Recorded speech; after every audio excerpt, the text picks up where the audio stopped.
haven't had a man Hey, in 2 what's going years. on? She Just a confessed quick over fix, the white nothing picket serious. Are fence you that sure? separated their yards. Yeah, it'll be fine. Her voice was quiet but carried a raw honesty that made him pause. He had been carrying a box of tools from his car, expecting the usual polite nod or wave from the neighbor he barely knew. And instead he got this startling admission. The words hung in the summer air, mixed with the scent of freshly cut grass and blooming hydrangeas. He set the box down gently. His curiosity piqued. She was a woman in her early 30s, always impeccably dressed in casual summer wear, her hair catching the sunlight in golden strands. They had exchanged greetings before. Brief smiles, small talk about the weather or the mail, but nothing like this. This was different. This was personal, vulnerable. You haven't had a man?" he asked cautiously, not wanting to sound intrusive, but unable to hide his interest. She nodded, a small smile playing on her lips. "It's been 2 years, I guess. I got busy with work life, and then somehow, I don't know." Time slipped away. There was a wistfulness in her voice, as though admitting it was harder than she expected. He sensed there was a story behind her words, a chapter of her life marked by loneliness and resilience. He adjusted the strap of the toolbox, feeling a sudden awkwardness. Normally he would have brushed off a neighborly confession like this, but there was something magnetic about her openness, something that made him want to step closer, to connect even in the smallest way. "Do you want help with something?" he offered, trying to keep his tone casual. She glanced toward a pile of gardening tools and a broken planter near her porch. Her eyes lit up. "That would be amazing," she said, and there was a subtle relief in her tone, as though she had been waiting for someone to notice. As he carried the tools toward her, the fence no longer felt like a boundary. It felt more like a meeting point, a bridge between two people who had been living parallel lives, in the same neighborhood without really connecting. The afternoon sun warmed his back, and the faint sound of children playing in the distance added a peaceful soundtrack to the moment. While they worked side by side, conversation flowed naturally, though it began cautiously. She told him about her love for flowers, the small garden she had nurtured since moving in, and how frustrating it was when a planter broke or a bush didn't bloom. He shared little snippets of his own life, the weekends spent fixing things around his house, the quiet evenings where he sometimes wished for company. There was a subtle electricity in their gestures, a hand brushing against a glove, a shared laugh at a misaligned planter. The way their eyes met for a split second, longer than necessary, it was as if time had slowed, giving them space to notice each other in ways they hadn't before. By the time the sun hung high over their rooftops, something had shifted. Two strangers bound by a simple fence, in the openness of an unexpected confession, had begun to unravel the walls around them. And in that ordinary afternoon, the possibility of connection, of friendship, maybe more, breathed quietly between them. "Would you help me with this?" she asked, nodding toward the broken planter that had been sitting neglected near her porch. Her tone was casual, but he could see the hope flickering in her eyes. He set the tools down and approached, offering a reassuring smile. "Of course," he said. "Looks like it needs a bit of teamwork." The summer afternoon stretched lazily around them, the sun casting a warm golden light across their yards. As he knelt beside the planter, she leaned over, handing him pieces of soil and old weathered pots. Their hands brushed once, twice, and each time a spark of awareness passed between them. He felt a subtle jolt, an unexpected electricity that made his stomach tighten. She laughed softly when they both reached for the same shard of ceramic, and the sound was light and melodic, filling the space between them. While they worked, their conversation began to flow naturally, moving from small talk to glimpses of their personal lives. She told him about her job at a local publishing company, the long hours she poured into her work, and the moments when she wished she had someone to share her evenings with. He listened, genuinely interested, and in turn shared stories of his own routine, how he spent weekends fixing things, gardening, or occasionally visiting the local farmer's market. There was no pretense, no pressure, just an ease that made the hours feel lighter than they had in a long time. As the planter began to take shape again, sturdier than before, he noticed how her eyes lit up whenever she smiled. She had a way of making ordinary tasks feel important, meaningful, as if the simple act of fixing a broken planter could become a shared victory. He found himself wanting to see her laugh again, wanting to hear more about her life, wanting to stay a little longer in her presence. They paused for a moment, leaning back on their heels, wiping sweat from their foreheads. The air smelled of fresh soil and blooming flowers, mingled with the faint aroma of her coffee still sitting on the porch. "Thank you," she said, her voice quieter, now softer, almost intimate. "I didn't realize how much I needed just someone to help and to talk to. He shrugged lightly, a smile tugging at the corners of his mouth. I'm glad I could be that someone. For a while they just sat there, looking at the planter and then at each other. The fence now a forgotten boundary, time seemed to stretch, leaving only the two of them in the gentle rhythm of the neighborhood. The distant bark of a dog, the laughter of children playing, the rustle of leaves in the summer breeze. It was a simple afternoon, yet it carried the weight of something unspoken possibility, the start of connection, a quiet understanding that, perhaps neither of them wanted to return to, the loneliness that had defined their recent years.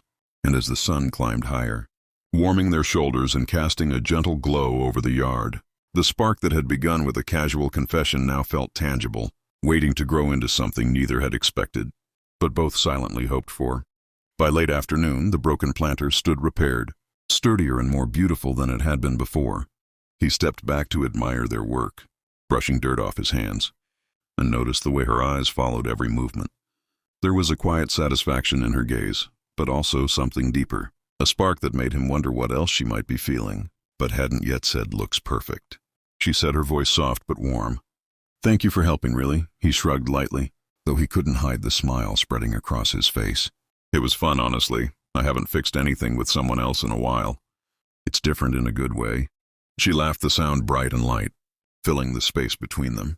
Like sunlight slipping through the trees, for a moment they simply stood side by side, watching the planter, listening to the distant hum of neighborhood life, the low murmur of cars passing, the laughter of kids chasing each other across lawns, the faint bark of a dog somewhere down the street. It felt ordinary yet entirely intimate, as if they had stepped out of time and into a bubble, where nothing else mattered. Do you want to sit for a minute? She asked, motioning toward the edge of her porch. Her invitation was casual, but he sensed an unspoken meaning beneath it. He followed her, perching on the worn wooden steps, and she joined him beside the planter, their knees nearly touching. They sat in comfortable silence, at first sipping the lemonade she had poured moments before, letting the day sink in around them. The quiet wasn't awkward, it was gentle, a shared understanding that neither of them had expected to feel so easily with someone else, you know, she began after a pause. I didn't realize how much I missed just talking to someone. Not about work, not about errands, just talking and laughing. It's been so long, her gaze shifted, meeting his, and for a fleeting second, he saw the vulnerability she had hinted at over the fence earlier. I get that, he said softly. It's strange how easy it is to get used to being alone, even when you don't want to be. But then sometimes someone comes along and makes it feel different. She smiled, a gentle curve of lips that made his chest tighten. Different is good, she said simply. I like different. As the afternoon turned toward evening, the golden light softened, painting her yard in hues of amber and rose. Shadows stretched long across the grass, but neither of them seemed ready to leave. The conversation drifted effortlessly. Childhood memories, favorite books, the oddities of life in their small suburban town. Each laugh, each shared glance seemed to draw them closer, bridging the invisible distance that had existed for years. He realized he wanted to linger here, to savor this moment a little longer, not just because of the laughter or the easy conversation, but because of her presence, her warmth, the way she made a simple afternoon feel significant. She in turn seemed to sense it, leaning slightly toward him, her shoulder brushing his, as though it were the most natural thing in the world. For both of them something unspoken had begun, a delicate thread of connection, a quiet pull toward the possibility of more. And as the sun dipped lower, turning the sky to a palette of pinks and golds, they sat together, aware that this ordinary afternoon had grown into the start of something extraordinary. As the sun began to dip below the rooftops, painting the sky in shades of pink and gold, he realized he had lost track of time. The once bright afternoon had softened into twilight, and the air carried a quiet calm, broken only by the occasional rustle of leaves and the distant sound of children playing in a neighboring yard. They remained seated on the edge of her porch, the freshly repaired planter between them, both savoring the peacefulness of the moment. I'm really glad you asked me to help today, he said, finally breaking the comfortable silence. His voice was soft, almost hesitant, but sincere. She turned to him, eyes reflecting the fading light, and smiled, a small shy curve of her lips that made his chest tighten. Me too, she admitted. I wasn't sure if I should or if it would feel awkward. But it didn't. It felt easy.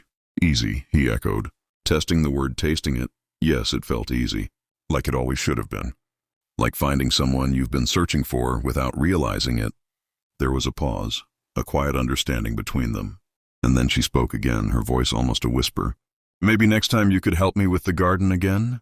Or we could just sit and talk. I mean, I'd like that." He nodded, a warm smile spreading across his face. "I'd like that too." The fence, once a simple boundary between their yards, had become meaningless. Its white pickets no longer separated strangers, but connected two people who had begun to see each other clearly, beyond the casual greetings and polite nods. Every glance, every shared laugh, every brush of hands over the afternoon had built a quiet intimacy, a feeling neither had expected, but both had been longing for in their own ways. She shifted slightly closer, as if emboldened by the twilight, and he felt the warmth of her presence more keenly. The air seemed charged with possibility, each small gesture carrying more meaning than either dared to voice. He realized he didn't want this moment to end, didn't want to retreat to their separate lives. "Even for a day, I think I've missed this," she said softly, "not just having someone around, but feeling like someone notices you, really notices you." He met her gaze, his heart responding in a way it hadn't in years. "I think I've missed that too," he admitted. Being around someone who makes the ordinary feel meaningful. The sky darkened, stars beginning to peek through the deepening blue, and for the first time in a long while, both felt the quiet thrill of a new beginning. 2 years of solitude, of careful routines and guarded hearts, seemed to dissolve in the simple act of connection, of shared time and mutual understanding. They sat together in silence for a while, watching the neighborhood settle into evening, their hands brushing once more as though testing the waters. It was a tentative, delicate moment, yet full of promise in the simple act of sitting side by side, sharing a repaired planter and a few stolen laughs. They had found something neither had anticipated, a spark that could grow into something far more beautiful than either had imagined, and as the stars appeared above them, soft and distant, they both knew that this ordinary summer afternoon had transformed into the start of something extraordinary, a beginning neither would forget.